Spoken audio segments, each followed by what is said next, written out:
TUCASA Summit 2025.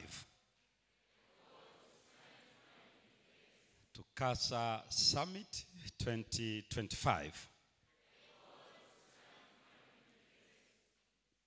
Tunamshukuru Mungu wetu kwa kututunza na kutufikisha hapa kwa ajili ya hili neno kuu, mwito wa kusimama imara katika imani. Mungu wetu atukuzwe. Tunashukuru sana kwa utendaji wa viongozi wa TUCASA ngazi zote na juhudi zote walizozifanya katika kututia moyo, kujiandaa na mipango iliyowekwa ili tuweze kufika hapa. Mungu aendelee kuwatumia na kuwabariki. Tunashukuru Mungu pia kwa ajili ya wana-TUCASA kwa kuitikia kuja katika mikutano hii katika mwaka 2025. Ni mikutano muhimu ambayo inatupatia changamoto kubwa mno. Inatutafsiri upya. Inatupatia utambulisho wa karne zote. Ni mikutano ambayo inaweka kiwango cha juu ambacho ni Mungu wetu katika yote ninayoishi, ninavyofanya katika siku zetu za kuishi hapa duniani. Kwa hiyo ni mikutano ambayo Mungu anapotupatia fursa, ametupatia fursa kweli kweli. Kwa kutupatia afya njema, kwa kutupatia nia ya dhati ya kuweza kuhudhuria. Maana wengine walikuwa na nia, bado haikuwezekana kuja, lakini walikuwa na nia. Pamoja na juhudi zote tulizofanya, ila Mungu ametuita kwenye mikutano hii atusikizishe sauti yake. Na tunamshukuru Mungu pia kwa ajili ya uongozi wa union katika idara hii ya chaplainsia, Mchungaji Emmanuel Andrew,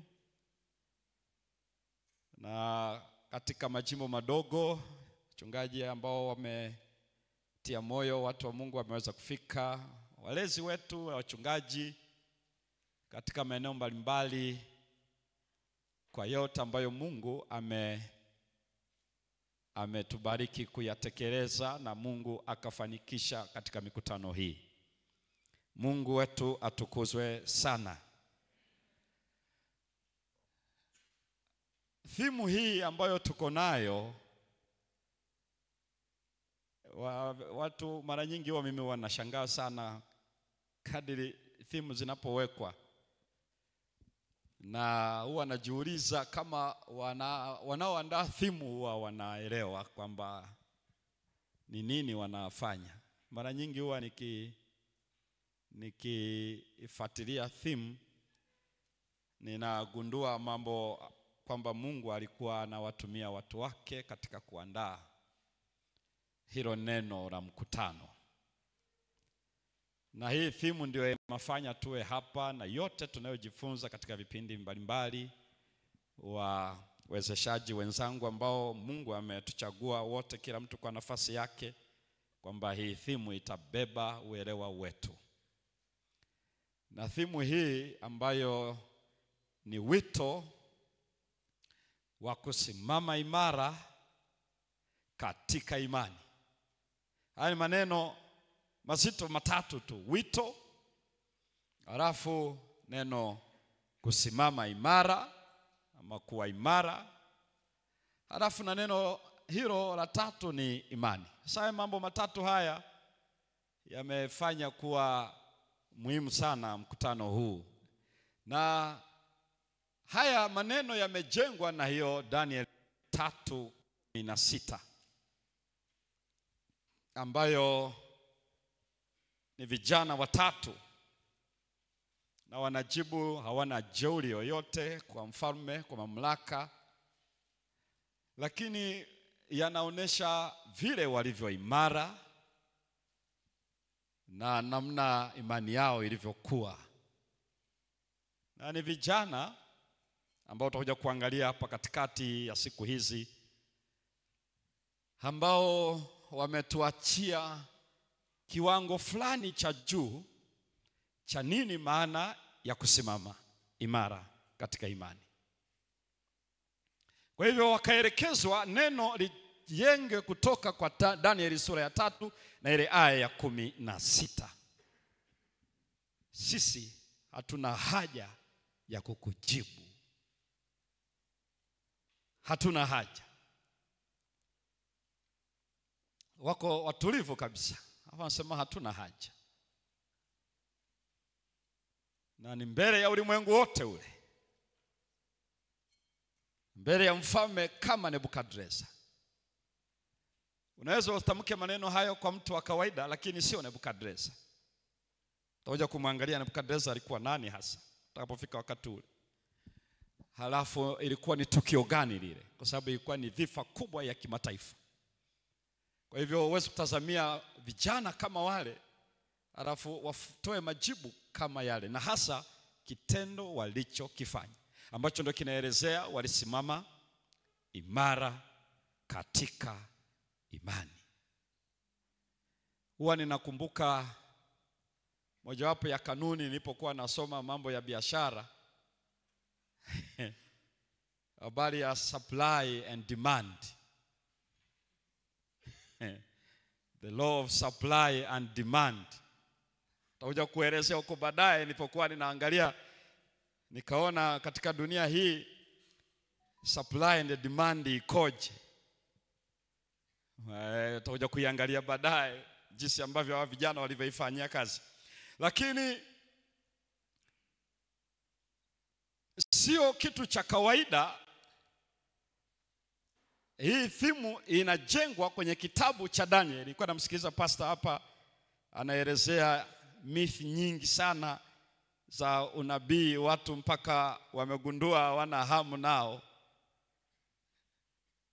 Alieleza waliokuepo walisikia kati pastor anazungumza hapa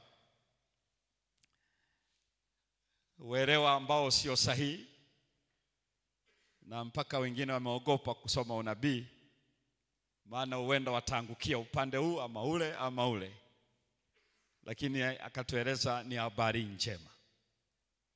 Sasa hili neno linatoka kwenye kitabu cha Danieli ambacho watu wanakisomaga sana wanapoona motorless angels. Watu walipoona COVID na huwa maelfu, ndipo wanaangalia kitabu cha Danieli kama kiko kwenye Biblia. Yakitokea matukio fulani yanayotetemesha wenye nguvu za kiuchumi, nguvu za hivi na vile, ndipo watu wanachungulia. Wakitoka kule wamesweti kweli kweli, na amshamsha kufa mtu. Na alizungumza hapa, na mimi kwa namsikiza pasa akasema mpaka wengine walipochungulia wakagundua Yesu anakuja 2027. Amshamsha zinazowashwa na pilipili. Na hii ndio hatari ya kuchungulia wakati wa matukio. Unatokezea, unaamua kuona ninachelewesha tu muda wangu, unaama Iringa unaenda kijijini. Maana Yesu atatokea kijijini, hatatokea mjini. Na watu wanaona hapa ni kupoteza mali asili, mali asili. Hizo resources sasa kuendelea rasilimali, kuendelea kusoma. Wakati Yesu anakuja 31 ama 27 haileti maana hii. Kwa hiyo Anasema hiyo elimu yote hii ni udanganyifu. Na alichokuwa anaeleza hapa ni kweli, maana wengine wameshagundua ni kupoteza muda, wameacha masomo ya chuo.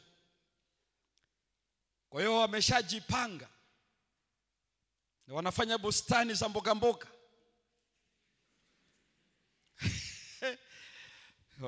Wanajiandaa wawe na akiba ya msosi. Na ukisoma Biblia haijawahi tuambia watu miongoni mwa maandalizi ya watu wa Mungu ni kuandaa budget ya chakula. Hakuna mahali popote. Iwe ni kwenye Biblia yenyewe, iwe kwenye maandiko ya G. White, hakuna mahali popote watu watafanya maandalizi ya chakula wakati wa taabu. That's not part. Lakini watu wameshajiandaa mpaka na maeneo ya kujihifadhi. Kwa hivyo hayo yote ni matokeo ya kuchungulia Danieli wakati wa matukio.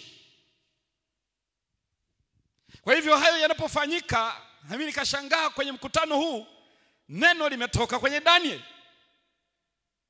Danieli 3 aya 16. Uende lingetoka Yohana 3:16. Kwa maana jinsi Mungu aliupenda ulimwengu. Hiyo ingeweza kusikika vizuri sana, maana Mungu ni pendo.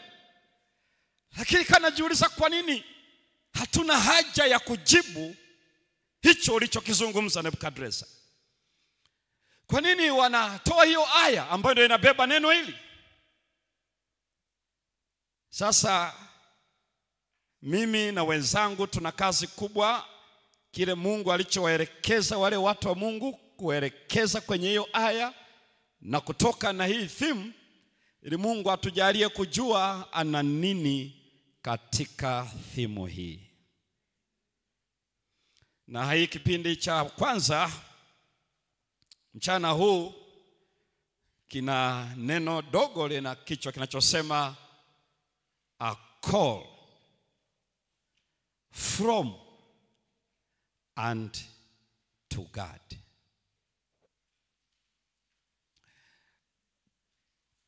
Hii utaanza kwanza, ili tuweze kujua kuna nini, lazima tuanze hii call ni nini. Wito kutoka na kwenda kwa Mungu. From and towards God. It is a call from God. It is a call towards God. Na kama hiyo ndio wito, baadaye jioni tuje kuangalia nini maana ya to stand firm. Lakini kwanza tuangalie tu wito ni nini hasa. Biblia inatupatia watu wa Agano la Kale walioitwa, lakini walio wengi waliitwa akiwa na miaka ya kutosha. Kama unaweza kusema wamesha stabilize katika ufahamu wao. Biblia inamtaja Abraham, yeye aliitwa kutoka Uru wa Kaldayo, lakini akiwa mtu mzima. Miaka 75 sio miaka kidogo. Na akadumu na ule wito kwa miaka 100. Alafu ndipo akalala akiwa na miaka 175. Lakini anaitwa kutoka kwenye mji ulioendelea, civilized city Ur, kwa ni mojawapo ya miji iliyoendelea sana. Na yeye alikuwa ameshajijenga vizuri sana Ur, maeneo ambayo unalima bila kuangalia mvua kwa sababu ya irrigation system. Na alikuwa ameshajijenga kweli kweli, lakini Mungu anamuita kule, alafu anamtoa kwenye boma lililo imara, alafu anamuingiza kwenye hema. Biblia inaeleza aliishi maisha ya hema miaka yake yote baada ya kutoka Uru wa Kaldayo. Na sio yeye tu, anaishi na Isaka kwenye hema. Isaka naye akaishi mpaka anakufa akiwa kwenye hema. Sio tu Isaka, lakini waliishi na Yakobo. Na Yakobo alikaa na babu yake Ibrahimu kwa miaka ya kutosha kabla Ibrahimu hajalala. Wanaishi kwenye hema, na Yakobo naye hakuacha hema, wameishi hivyo hivyo. Kitabu cha Ibrania kinasema walikaa katika hema, yeye, Isaka, Yakobo. Kinachoonyesha tu muhimu ni kwamba Biblia inasema aliitika asijue anakokwenda. Biblia inaeleza namna hiyo. Kwa hiyo anasema ni watu walioitika wito, hawajui wanakoenda, lakini wameitika kwa sababu Mungu ameita. Ukizungumzia habari za Musa, yeye anakoitwa apelekwe hana habari kabisa. Kwanza hata hayuko tayari kwanza kwenda. Lakini anaitwa na miaka 80. Miaka 5 zaidi ya umri wa Ibrahimu wakati Ibrahimu anaitwa. Ingawa yeye alitumika katika wito wake miaka 40. Akalala akiwa na miaka 120. Biblia inatueleza tu kwamba baadaye, kabla hata hajaoza mwili wake, Mungu alimfufua na yuko juu mbinguni. Lakini ulimfikia ule wito ana miaka 80. Lakini wito kwa hawa vijana, Danieli, Anania, Mishaeli, Azaria, sio wito wa kawaida. Kwa nini sio wa kawaida? Kwa sababu waliitwa wakiwa kwenye minyororo. Yaani ni tofauti kabisa na hao niliowataja. Wanaitwa, wanapelekwa wakiwa mateka wa vita. Halafu huo unaitwa a call. Saa nyingine mimi najiuliza, unaweza ukaitwa sio ile ya kusikia kama Samueli yeye anaenda kwa Eli. Sio hiyo. Hawa wanaitwa wakiwa mateka. Kwani Mungu hakuwa na njia nyingine yoyote ya kuwaita hawa vijana, ila wao wanaitwa wakiwa mateka wa vita. Hii inafanya wito wao uwe tofauti. La pili, wanaitwa kipindi ambacho umri wao sio kama wa Ibrahimu, sio kama wa Musa. Ni vijana wa miaka 10 na kitu, ambao katika umri wa dunia ya sasa wanasema ni foolish age. Nafikiri ni wale wanaokubali hiyo ya foolish age. Kwa hiyo wanaitwa umri ambao kuna embarrassing za kutosha kwenye brain na hii physical development yao. Kwa hiyo biolojia wakati inaonekana overpower the mind, that very age ambayo mtu yeyote angesema wasingeweza kuwa na hiyo stand, wasingekuwa nayo, kwa sababu wanaitwa kipindi ambacho bado mwili unaongezeka sana, ubongo bado haujawa matured kiasi kwamba waweze kufanya reasoning vizuri. Uko mbele tutakuja kuangalia when reason and the faith contradict each other. Wao wakati wanaitwa wako kwenye hiyo age, miaka 10 na kitu. Hii inafanya they are called to be very unique.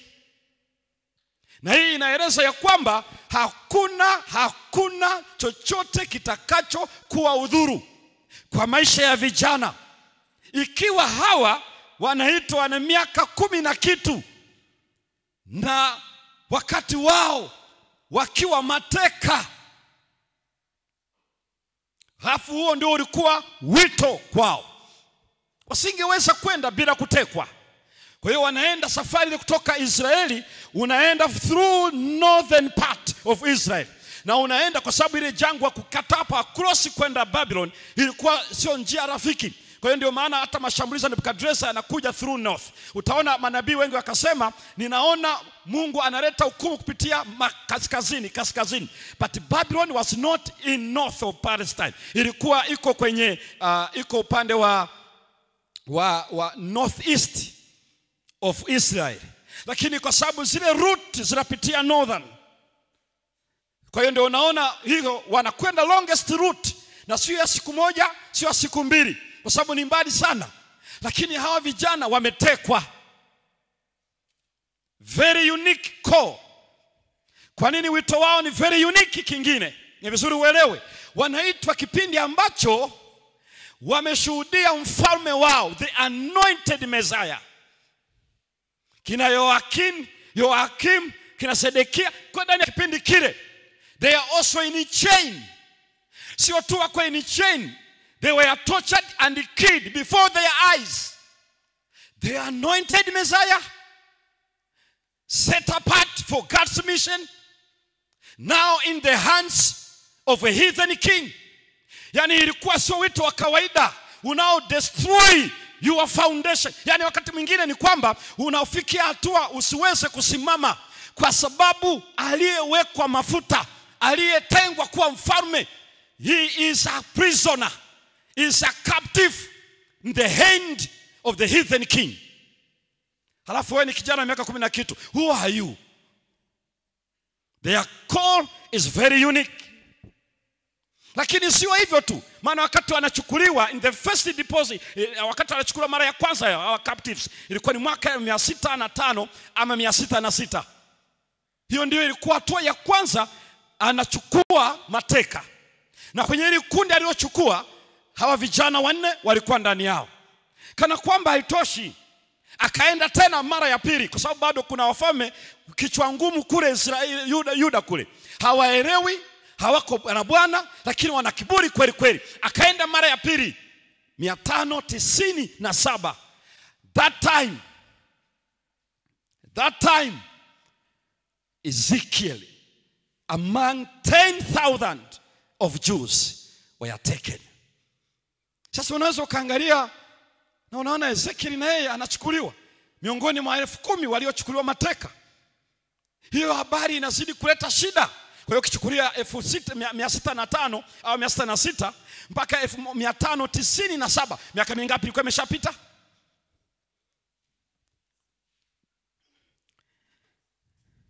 Mnataka kuniambia hesabu ni ngumu? Pastor alikuwa anamaanisha hivyo wakati tunazungumza somo lilikuwa rahisi sana, historia ama nini? Lakini kuna mtu mmoja alikuwa nimekaa naye karibu akasema hesabu ndio rahisi. Na huyo ni mwalimu Kare. Na mimi nilimsikia. Akasema kama kuna hesabu unasolve huku umesinzia ni hesabu. Na mimi nakubali. Kwa sababu ile hata kama umechoka unachangamka.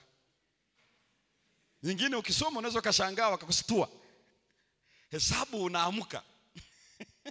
Ndio hesabu hata mimi nakumbuka nikichoka sana ndio nilikuwa naenda kwenye hesabu.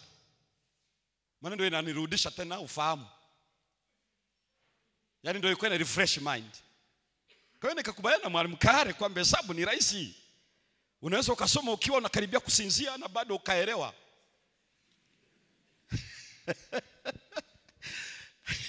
Kwa hiyo hata mimi nilikuwa ninaanza haya masomo haya.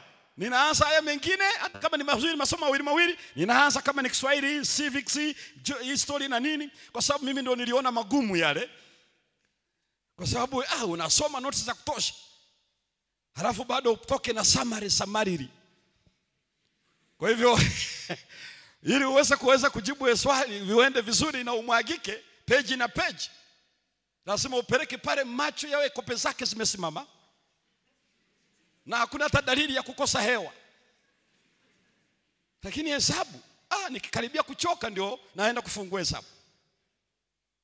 Kwa hivyo 605 mpaka mwaka 597, kwa sababu miaka kabla ya Kristo ikawa inarudi chini.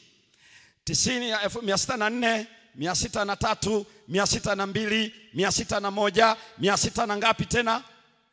600, halafu 590 ngapi? Na 9, halafu 590 na 8, halafu 590, almost 8 years. Ezekiel na wengine 10,000 wakapelekwa uhamishoni Babeli. Lakini wito wao sio wa kawaida bado ikaendelea vituko huko. Akaenda mara ya 3 mwaka 586, and this time wakati huu ilikuwa ni wakati mbaya sana, kwa sababu hekalu lilichoma moto.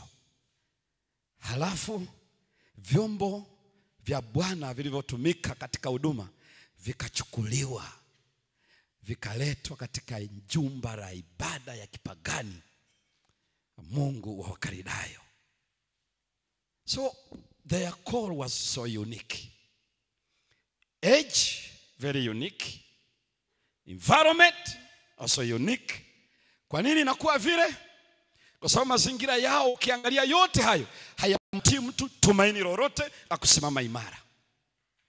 Kwa sababu mfalme wako ametekwa. Hekalu limevunjwa.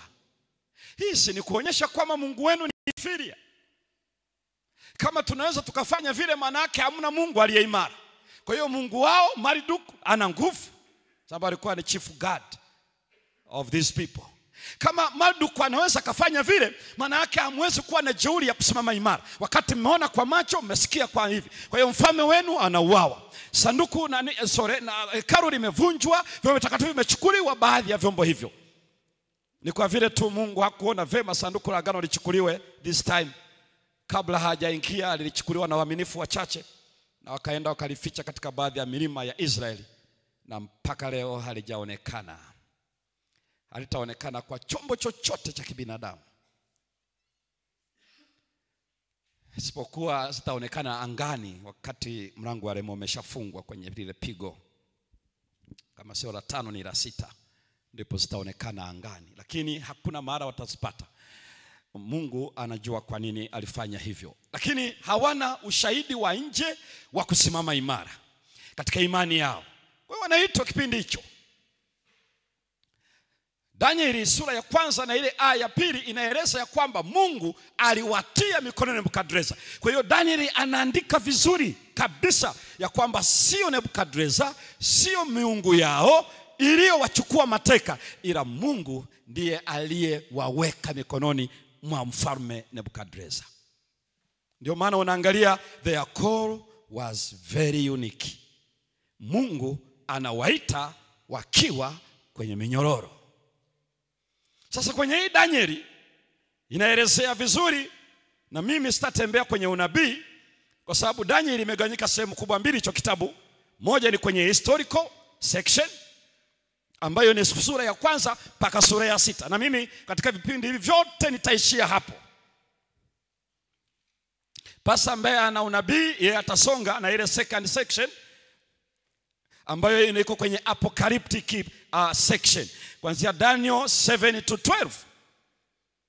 Lakini hii first section ambayo naangalia sura ya 1, he purposed in his heart not to defile himself. Unaangalia sura nzima, pale ndipo kuna secret of their stand. Na utakuja kuangalia tutakaposonga mbele, akhtiazim hawawezi kujinajisi. Ukiingia sura ya 2, ana interpret the dream to the king. Wewe unaangalia vile Mungu anavyotumia sasa, ana interpret the dream. Ukiingia sura ya 3, unaona hawa vijana ambao wanakwenda kutupa, ambako ndio key text yetu imetoka. Hapo ndipo unaona sasa vile ambavyo stand yao ilivyo. Halafu sura ya 4, Mungu anajitangaza yeye ni mfalme wa wafalme, na anaozua, anawezeka, anatoa, anaangusha, anua huyu. Unamuona pale alipomwadhibu Nebukadreza. Na sura ya 5 pale unaona Mungu anatoa hukumu kwa Belshaza. Na kisha sura ya 6 unaona Danieli anachagua aingie kwa simba, na Mungu anachagua kufunga vinywa vya simba. Kwa hiyo hapa ndipo mimi nitakakoishia, ambayo ni historical section of the book. Danieli anatajwa kuwa mwandishi wa kitabu hiki. Miongoni mwa hawa vijana 3 4, yeye ndio mwandishi wa kitabu. Na anaandika inayohusu yeye na vijana, lakini maisha yanasonga zaidi ya kipindi chake mpaka kipindi chako na kipindi changu. Biblia inamtaja, alifahamika na wale walioishi pamoja naye katika umri wa aina ile. Tunasema his contemporaries, they knew Daniel as a righteous person, faithful. Ndio maana unaona anataja nabii Ezekiel kwenye ile Ezekiel 14 aya 14, halafu Ezekiel sura ya 14 aya 20, na inataja pia Ezekiel 28 aya 3. Huyu alikuwa mwenye haki, na anatajwa akiwa na muunganisho na watu wawili, Nuhu na Ayubu. Kwa hiyo wale contemporaries wake wanamfahamu Danieli kama mtu mwenye haki, na anaunganishwa kama ilivyokuwa kwa Ayubu aliyeishi wakati wa Ibrahim, lakini pia ambaye anatajwa hapa mwingine anatajwa Nuhu, mtu wa haki. Kwa hiyo wanamclassify huyu nabii Ezekiel, anamweka kwenye kundi la wenye haki. Ndivyo alivyofahamika Danieli na contemporaries wake. Lakini Yesu katika New Testament anamtaja kama nabii. Anamtaja kwenye ile Mathayo 24 aya 15, mtakapoona chukizo nabii, chukizo uharibifu lililonenwa na nabii Daniel. Kwa hiyo anamtambua Daniel ni nabii. Ndivyo anavyotajwa vile. Kwa hivyo wanaitwa hawa vijana wakifanya kazi wote kwa pamoja katika mazingira ya ajabu. Biblia inaeleza ya kwamba hawakutoka kwenye familia dhaifu, kwa sababu wametoka kwenye familia za utawala, from royal families.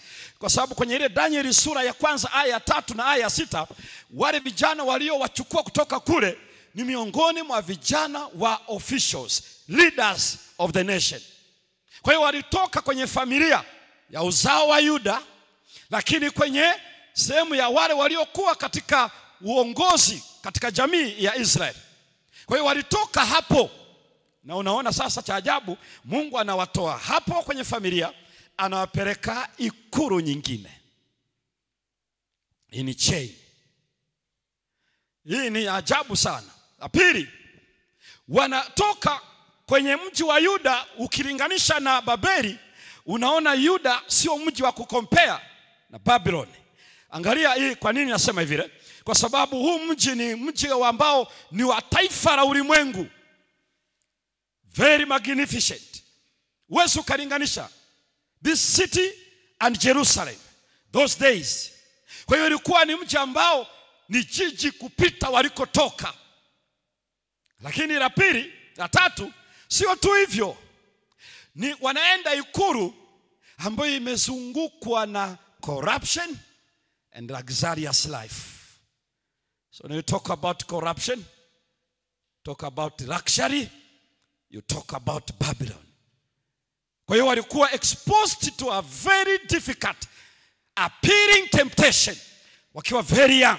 Kwa hiyo sio kwamba wanatoka kule, ni kwamba wametoka wameingia jijini. Ungeweza kutaja majiji Tanzania hapa. Unatoka mara fulani unadumbukia kwenye jiji zaidi, lililo na uharibifu wa maadili, lakini pia lenye starehe. Kingine ambacho ni tofauti walikotoka na walikoingia, wameletwa kwa mfalme ambaye ni mkuu kuliko wote miaka yao, greatest monarch during their time. Uwezo kulinganisha utawala wa wakati ule na Nebukadneza. Kwa hiyo ndio maana unaposikia a call to stand firm in faith, unazungumzia vijana wanaosimama mbele ya greatest monarch.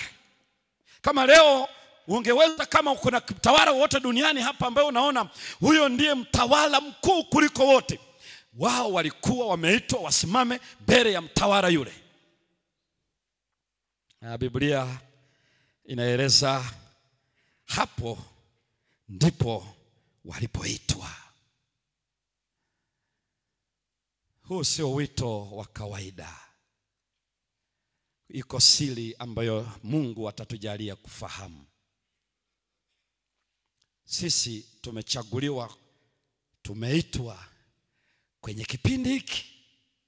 Inaweza kana mazingira tofauti, lakini yana muonjo ule ule.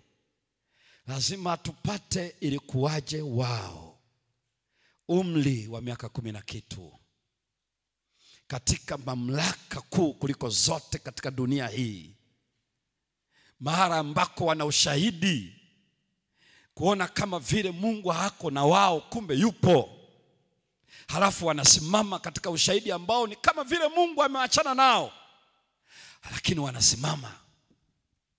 Huu ndio wito ambao wewe na mimi tumeitwa kusimama imara katika imani. Tuombe. Mungu wetu, asante mchana huu, wito kutoka kwako na wito kwenda kwako. Tubariki katika jina la Yesu, amina. Philippians 3:14. Tasoma hapa aya chache tu, halafu tutamaliza katika mwanzo huu. Philippians 3:14. Hii inatafsiria tu what is this call. Why this call? What is this call? Ambayo tunaitwa tusimame imara. Ni wito gani huu? Ili tuweze kujua vijana waliitwaje hivi. Hebu soma Wafilipi 3:14. Nafikiri microphone zipo ziko hapa, lakini kama utakuwa nayo.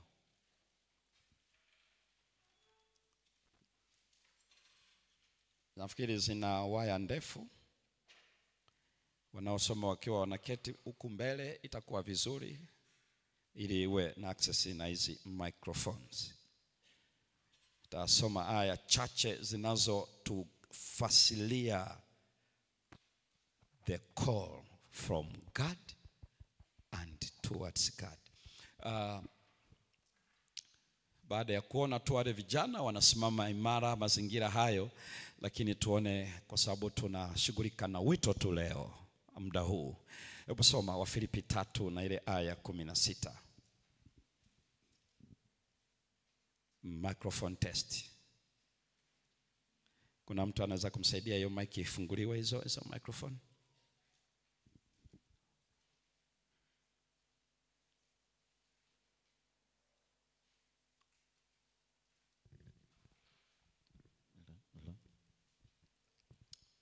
Wafilipi 3 mstari ule wa 14. Wa 14.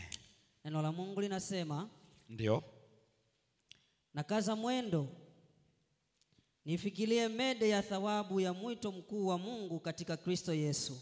Unaitwa mwito mkuu wa Mungu katika Kristo Yesu. Kiswahili wametafsiri mwito mkuu kwa maana kama magnitude. Lakini kwenye Greek words ina maneno mawili inaitwa anokresis. Ano ni neno linamaanisha up ama upward. Anaposema anokresis, kresis imetokana neno klao ama calling. Kwa hiyo anachoeleza Paulo, anasema ameitwa katika mwito, Kiswahili mkuu. Kwenye English version wametumia neno gani pale?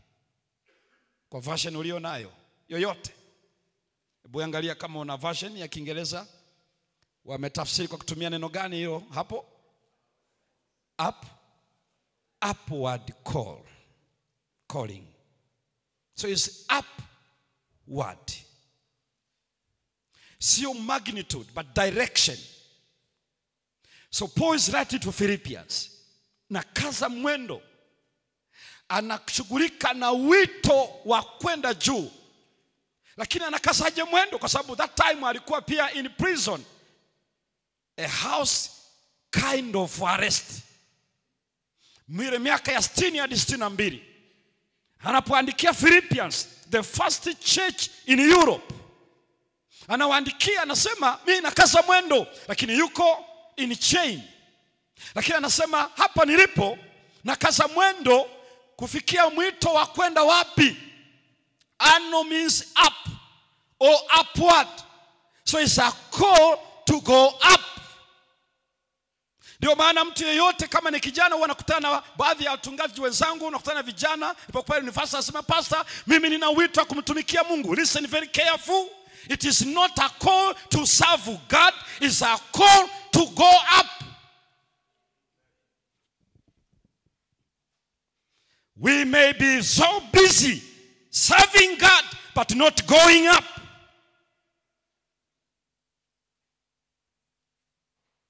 What profit are we going to get? Busy serving God but not going upward. Paul is not telling us that he had a call to serve him, but he had a call to go up.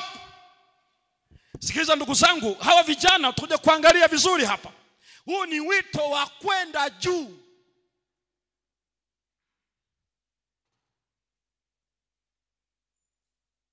Ikiwa unatumika, hiyo ni steps up. Lakini ndio hiyo tu. Kwa sababu tunakoelekea sisi ni juu. Kwa hiyo hatuwezi kujivunia kutumika, ila tunajivunia kukwea wapi? Hamjambo? Mpo? Wenzangu mmekuaje? Je, nione kama muda umeenda sana. Sije kawa na interfere muda wa watu wa kuziba hapa. Kwa hiyo when we talk about heavenly call, talk about God's call is a call to go up. Na unajua Israelites missed this call. That's why they died in the wilderness. Kwa sababu walikuwa wanachangamkia the promised land. The promised land. We are going to the promised land. And they died in the wilderness. Kwa sababu walishindwa kujua their call was not to go in that promised land. Hebu angalia Leviticus 25. Na ile aya ya 23. Hebu soma pale. Mungu aliwaambia lakini hawakuelewa Waisraeli walio wengi. Hebu soma pale. Kama Biblia yako bado ina mambo ya Walawi. Sijekaa imebaki tu na Kumbukumbu la Torati halafu na Mathayo. Hebu soma kama umeipata. Mambo ya Walawi 25:23. 25 mstari wa 3 neno la Mungu linasema. Ndio? Mstari wa 23 neno la Mungu linasema. Na mwaka wa 4 mtapanda mbegu. Ni 25:23. 25 mstari wa 23. Hebu soma tusikie. 25 mstari wa 23 neno la Mungu linasema, nayo nchi haitauzwa kabisa kabisa. Ile uko umesoma la ngapi? Maana nitakusema sijakaa yule mtu aliyesema wafuga minyoo. Nikasema na mimi nimefanyaje hapo? Nchi haitauzwa kabisa. Soma sasa. Kwani nchi ni yangu mimi. Nchi ni ya Bwana mwenyewe. Maana ninyi ni wageni na wasafiri wangu. Ninyi ni wageni wangu na ninyi ni wasafiri wangu. Eti wao wanataka wapitilize kutoka kwa Mungu waende Kanani. Mungu anasema nimewatoa mkule, ninyi ni wageni wangu. Ninyi ni wasafiri kuja kwangu. Watu wanachemuka na Kanani. Unajua hata sasa hivi wakikuuliza swali, kwa nini unataka kumtii Mungu? Anasema kuna uzima wa milele. Wewe hivi amekuita ili upate uzima wa milele? Amekuita ili uende kwake? Lipi unaona la muhimu zaidi? Uzima wa milele ama kuwa na yeye? Anawaambia ninyi nimewaita muje kwangu mimi. Angalia kitabu kile cha Kutoka, Exodus 19 and verse 6. Wakati tu amefika pale Horebu, alikuwa ameshawaambia lugha hiyo. Exodus 19 and verse 6. Aliwaambia wao amewatoa kule ili waje kwake. Hebu soma. Kutoka 19 mstari ule wa 6. Na mstari wa 6 neno la Mungu linasema, nanyi mtakuwa kwangu ufalme na makuhani na taifa takatifu. Ndio. Hayo ndio maneno nitakayowaambia wana wa Israeli. Nenda mstari wa 4. Kabla hajawaambia hicho, angalia alichowaambia cha kwanza. Mstari wa 4 neno la Mungu linasema. Nasema, mmeona jinsi nilivyowatendea wa Misri. Nilivyowatendea wa Misri. Na jinsi nilivyowachukua ninyi juu ya mabawa za tai. Nikawachukua ninyi juu ya mbawa za tai. Na kuwaleta ninyi kwangu mimi. Ili niwalete kwangu mimi. Lakini wao wanaimba habari ya Kanani. Na Mungu anasema nimewatoa kule, niwalete wapi? Kwangu mimi. Kwa hiyo anawaambia mtakapofika ile nchi ya Kanani, hamtaiuza kabisa kabisa. Nchi ni ya kwangu. Ninyi ni wageni wangu na ninyi ni wasafiri wangu. Kwa hiyo ni wito wa kwenda kwake. A call to God. It's a call from God and towards God. Ndio ambacho anaeleza hapa wa vijana ambao tutakuja kuangalia. Mungu anapotuita anasema it's a heavenly call. It's an upward call.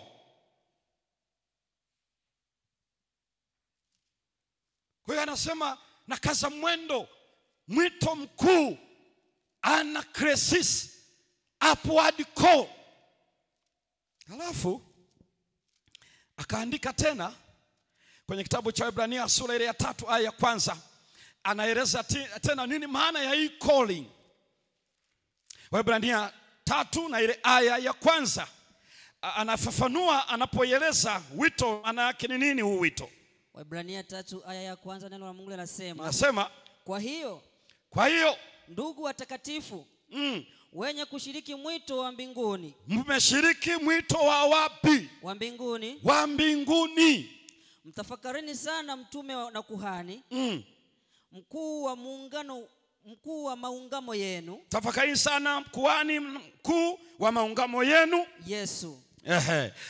Tunashiriki wito wa wapi? The heavenly call, upward call. The upward call is a heavenly call. Kwa hiyo unapozungumzia habari ya wito, ni wito wa kwenda mbinguni. Na huu una sifa moja ya pekee kabisa.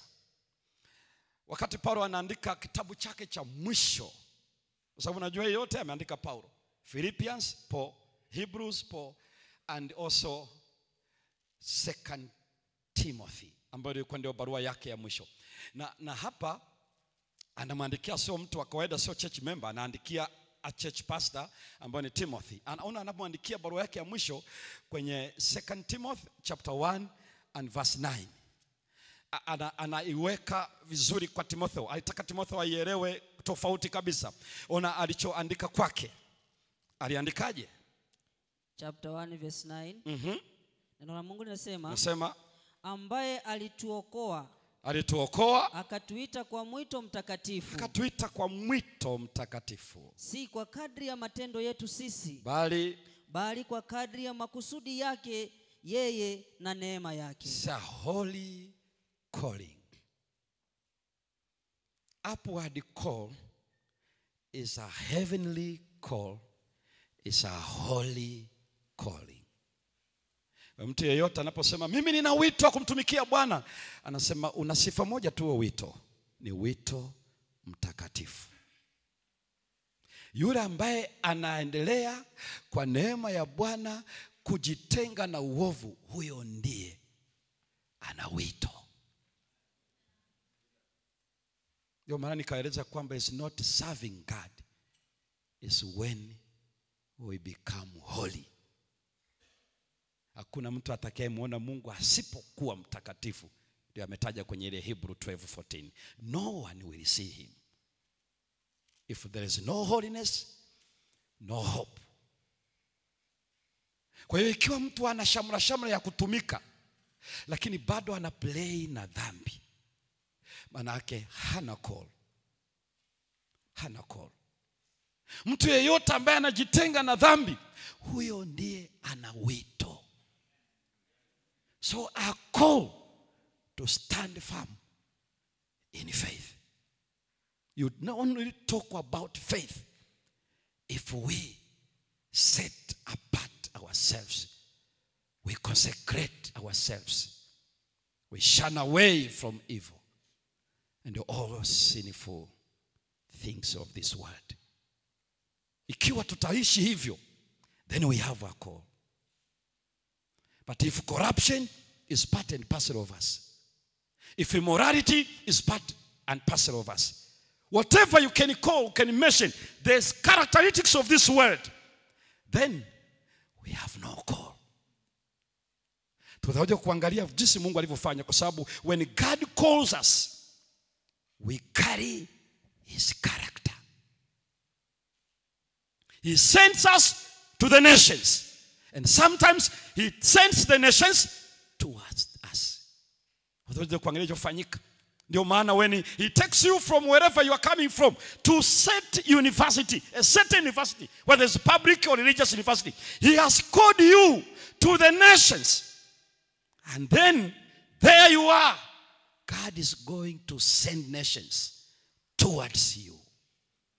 Utakapofika hapo utakuja kuangalia amewaita kule in chain, lakini alikuwa anawatuma kwa mataifa, but in chain. Halafu akishawafikisha kule, anawaletea mataifa, now testify. Now vindicate what you know. Now witness. Tunataka kuangalia vijana watatu. Their call was very unique. Whatever training you are going through, whatever circumstances we are going through, whatever situations we are exposed to, God has a purpose. He will take you to the nations, towards that university.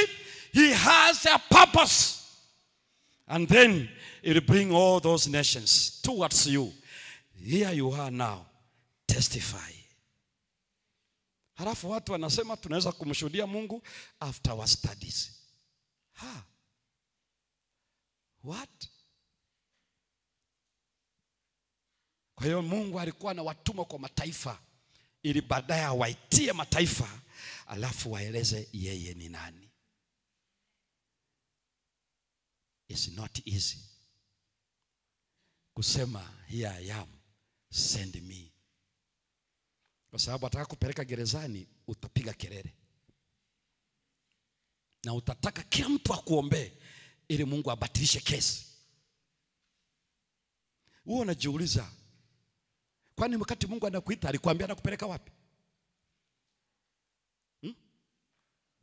Alikwambia anakupeleka wapi? Tunaangalia kwenye Abraham. Hakujua wapi anakwenda. Why are we tempting ourselves to know where we are taken to? Kwa nini?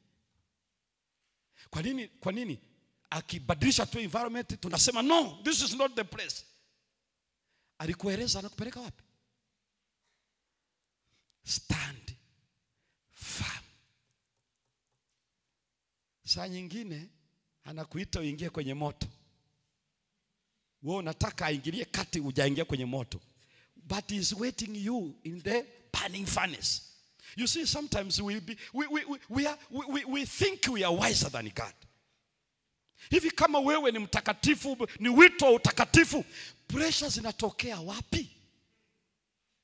Niambieni vijana, wapi tunatetemeka? Wewe amekuita kusoma, wewe unafikiri amekuita kuja kusoma? Amekuita kuwa witness. Na lazima ifike saa a professor should testify. Hapa there is a Seventh-day Adventist who cannot go to examination room on Sabbath day. Halafu unabaki unatetemeka, Mungu ingilia kati, badilisha ratiba. Hey, a call to stand firm in faith. Hawa vijana sema, we have nothing to say about that. Why are we complaining? Utapiamlo unaoendelea siku hizi wa vijana, tusaidie kuomba, mitihani umefanya. Unaupata wapi kwa Hanania, Misha na Azaria? Hizi takataka unazipata wapi?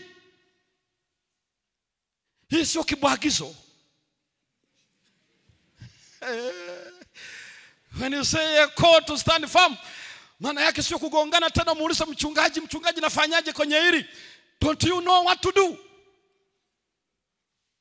Hawa vijana waliuliza nani? Wanasema we have resolved. Hatuna cha kujibu, do what you can do.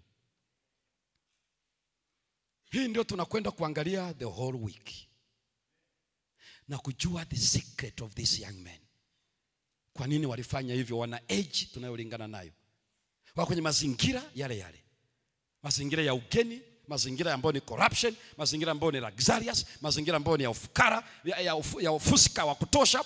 Halafu wale vijana wanasema hatuna haja ya kujibu. Hatuna.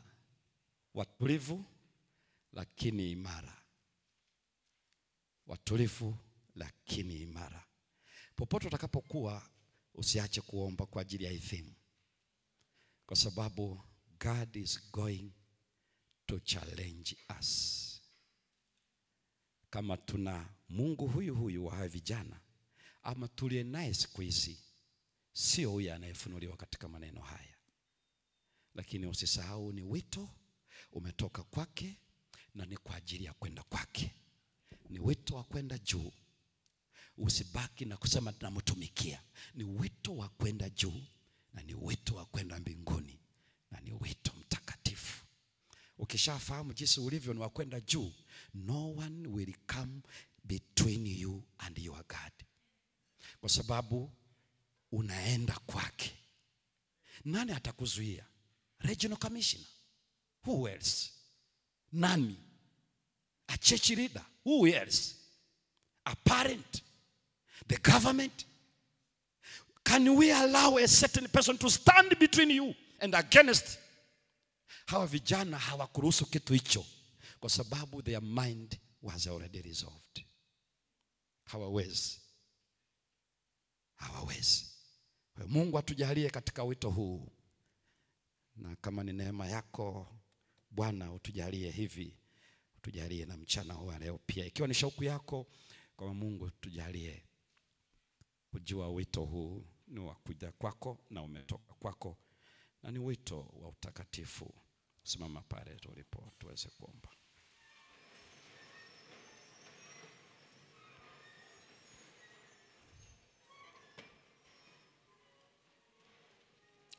Nimwalike mwalimu Kare atatuombea. Karibu tu hapa mwalimu.